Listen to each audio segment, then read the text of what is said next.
Let's see what happens. Come on, follow me. আমরা বিকেলবেলা এদিক দিয়ে আমাদের ঘোরা মানে হচ্ছে আমার কোনো রিসর্ট বা কোথাও কোনো কিছুর প্রয়োজন পড়ে না। আমি জাস্ট বাড়িতে আসি। সৌন্দর্য আসলে ভাষায় প্রকাশ করেও আসলে কম হয়ে যায়।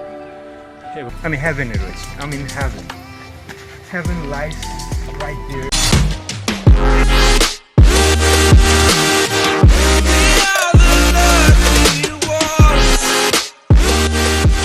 ইয়ো গাইস, আজকে আমি এখন অবস্থান করছি হচ্ছে আমার গ্রামের বাড়িতে।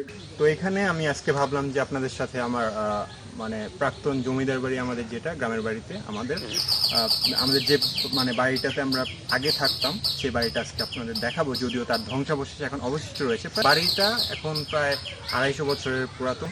আমার যে ছোটবেলার কিছু মানে সুন্দর মুহূর্তগুলো এই বাড়িতে কেটেছে এবং সেগুলো আপনাদেরকে আমি বলার চেষ্টা করি।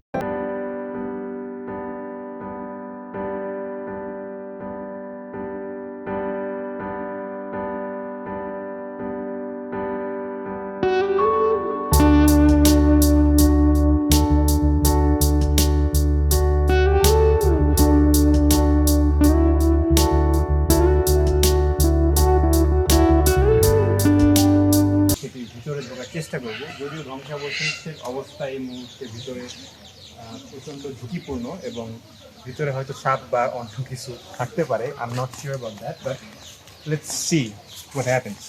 কাম অন, ফলো মি।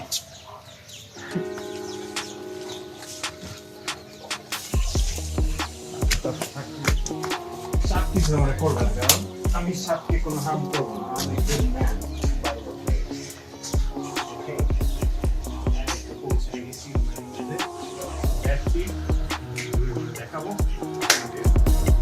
এই যে ঢোকার পরে এইখানে ছিল হচ্ছে এন্ট্রান্স রুম, মানে একটা লবি। এইখানে হচ্ছে কিছুদিন আগ পর্যন্ত উপরে প্রায় আপনারা দেখতে পাচ্ছেন যে প্রায় ভেঙে পড়েছে দেয়াল, প্রায় ভাঙ্গা ভাঙ্গা অবস্থা। এখানে কোনো নকশাগুলো বোঝা যায়, বাট প্রায় ধ্বংসাবশেষ, প্রায় এখন জীর্ণ শীর্ণ অবস্থায় পড়ে রয়েছে। এখানে ঢুকলে এটা হচ্ছে ড্রয়িং রুম মেবি। আর এখানে ঢুকতে একটা সুন্দর ডিজাইন করা আছে এবং অনেক ডিজাইন নষ্ট হয়ে গেছে এবং এই দিক দিয়ে প্রায় ভেঙ্গে অবস্থা শেষ, মানে গাছ টাছ হয়ে একাকার অবস্থা। এইখানে একটা দরজা ছিল আর ওইটা একটা রুম যেটা দেখতে পাচ্ছি। আমরা যখন আসতাম, আমি ছোটোবেলা বাবা মার সাথে এই রুমটায় ঘুমাতাম। টেবিলের মতন ছিল, এটা ভেঙে ফেলা হবে, এটা সংস্কারের জন্য ভেঙে ফেলা হবে শীঘ্রই। ড্রয়িং স্পেস থেকে এই সাইডের এই রুমটাতে হচ্ছে আমার দাদা দাদি, মানে ঠাকুরমা এবং ঠাকুর দাদা থাকতো। এইখানে একটা বেড ছিল, এইখানে একটা জাস্ট এইখানটা একটা বেড ছিল এবং এই ড্রেসিং টেবিল ছিল একটা পুরান যুগের। আর ওইখানে হচ্ছে যখন প্রথম টিভি আসে 32 ইঞ্চি স্যামসাং, এখনও মনে আছে, বিটিভি, ওইখানটায় টিভিটা ছিল। আর এই সাইডে ছিল হচ্ছে ঠাকুরঘর। ছোটোবেলা দেখেছি ঠাকুরমা পূজা দিতেন। এই ঠাকুরঘরটা খুবই নস্টালজিক একটা ফিলিংস দেয়। এবং এখানে ঠাকুরঘর, এখানে হচ্ছে আম রাখতো। ছোটোবেলা যখন আম কাঁঠালের ছুটিতে আসতাম বেড়াতে, তখন এখানে আম পেরে পেরে মানে সব রাখা হতো। এখান থেকে আমি নিয়ে দিনে 10টা 15টা 14টা আম খাইতাম। এইখানে হচ্ছে একটা রুম ছিল, এইখানে হচ্ছে মেইনলি খাওয়া দাওয়া হতো। হাতের মধ্যে কিসের জল পড়তেছে, কিসের পানি কে জানে, ওই বৃষ্টির পানি মেবি। হচ্ছে সিঁড়ি ঘর, এখানে উপরে ওঠার সিঁড়ি ছিল ওই সাইডটায়। আর এটা আমি ছোটোবেলা এদিক দিয়ে যখন ছাদে উঠতে যাব, এখানে এক দৌড় দিয়ে ছাদে উঠতে, মানে ভূতের ভয় পাইতাম। এই দিক দিয়ে হচ্ছে ভেতর বাড়িতে প্রবেশের একটা দরজা। ভেতর বাড়ি, এখন ভেতর বাড়ি একদম জঙ্গল বাড়ি হয়ে গেছে। আসলে আমি ভেতরের বাড়িতে প্রবেশ করতে পারিনি, যার কারণে আমি পেছন সাইডটায় চলে এসেছি। এখানে দেখতে পাচ্ছি আমরা যে ইট ধ্বংসাবশেষ। এখানে রুম টুম ছিল, সব গাছগাছরা দিয়ে ভরে গেছে। কয়েক বছর আগেও এদিক দিয়ে ছাদে উঠতে পারতাম, বাট এখন ওঠা সম্ভব না। আসলে এই দিক দিয়ে অনেক সাপ টাপ অনেক কিছুই থাকে। এই দিক দিয়ে যাওয়ার ব্যবস্থা আছে হয়তো, দেখা যাক। এই দিক তো ভেতর বাড়িতে ঢুকতে পারছি। আর এই দিক দিয়ে ছাদে দেখা যাচ্ছে, কিন্তু কিচ্ছুই দেখা যাচ্ছে না। আসলে এটা মেইনলি 3 তলা।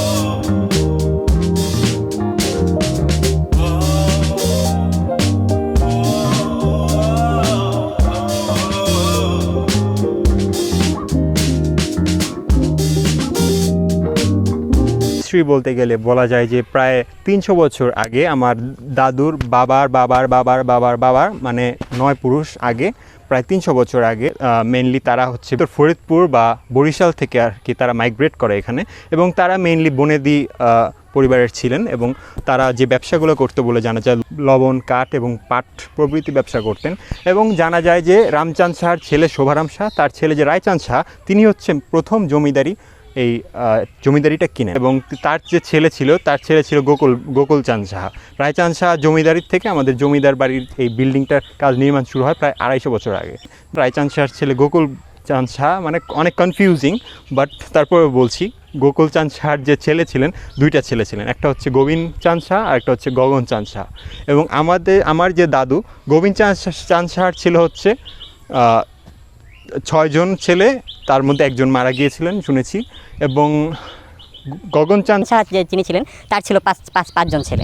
তো গোবিন্দচাঁদ শাহর যে ছেলে ছিল তার মধ্যে একজন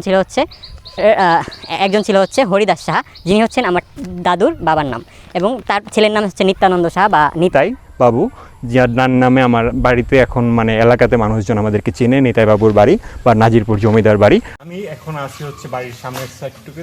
তো বাড়ির এদিকে ছিল হচ্ছে যে মন্দিরটা, প্রাচীনকালের যে মন্দির জমিদার আমলের, এখানে মন্দির ছিল এবং এদিক দিয়ে এখানে দুর্গাপূজা করা হতো বাৎসরিক।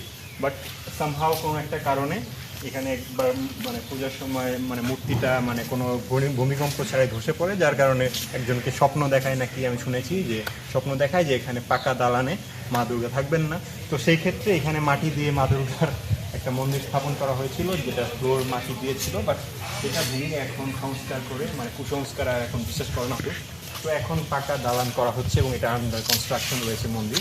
এখন এটাই হচ্ছে কারেন্ট মন্দিরটা। আর এইদিকে হচ্ছে কাছারি ঘর, এটা হচ্ছে কাছারি ঘর। এটা সংস্কার করা হয়েছে, এটা মানে কিছুদিন আগে সংস্কার করা হয়েছে। এটার মধ্যে হচ্ছে জমিদারি যে হচ্ছে কাছারি বলা হয়, মানে জমি জমার লক্ষ্য চক্কর যত কিছু আছে। ঠিক বাড়ির সামনে আমাদের একটা পুকুর রয়েছে এবং জমিদার আমলে এই পুকুরটা ঘাটানো পুকুর ছিল।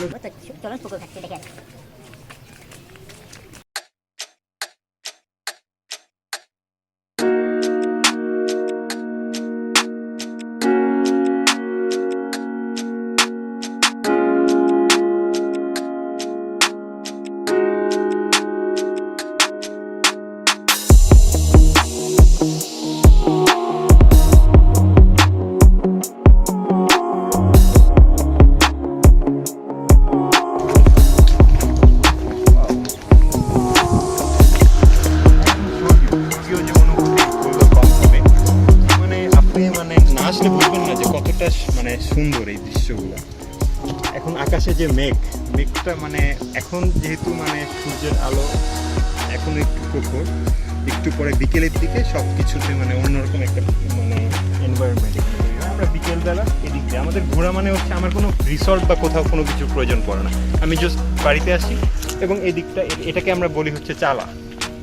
এখানে ওই সাইডে দেখা যাচ্ছে হচ্ছে অনেক আম গাছ এবং আমরা ওই দিক দিয়ে ঘুরতে যাই, ভাই ব্রাদার যারা কাজিন সবাই আড্ডা দিই। এখানে অন্যরকম একটা অনুভূতি।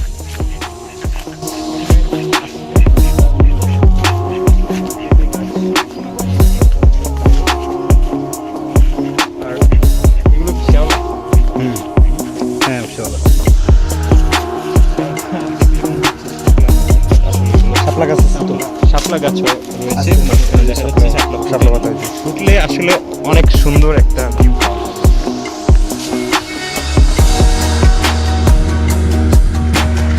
এটা হচ্ছে দ্বিতীয় পুকুরের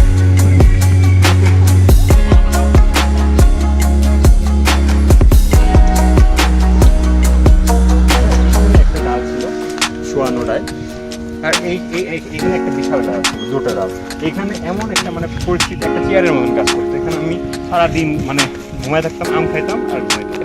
প্রত্যেকের কাছেই জনপ্রিয় ছিল। এবং এই আম গাছটা চালার এই আম গাছটার মধ্যে আমরা প্রায় আড্ডা দিতাম। আমাদের অনেক স্মৃতি, আমার ছোটোবেলার যে স্মৃতি এটা তাদের মধ্যে অন্যতম। অনেক ছবি এখানে, এবং এখান থেকে ভিউটা মানে অ্যামেজিং একটা ভিউ পাওয়া যায়। এবং এখানে বাতাসটা সারা বছরই থাকে। এখানে বাতাস মানে প্রচণ্ড গরমের মধ্যেও, দাবদাহ গরমের মধ্যে এখানে বাতাস থাকবেই। এই জায়গাটায় আমি অনেক মন খারাপ সময়, অনেক ডিপ্রেশনে এখানে এভাবে বসে থাকলে যখন বাতাসটা শরীরে লাগে তখন মন এমনিতেই ভালো হয়ে যায়।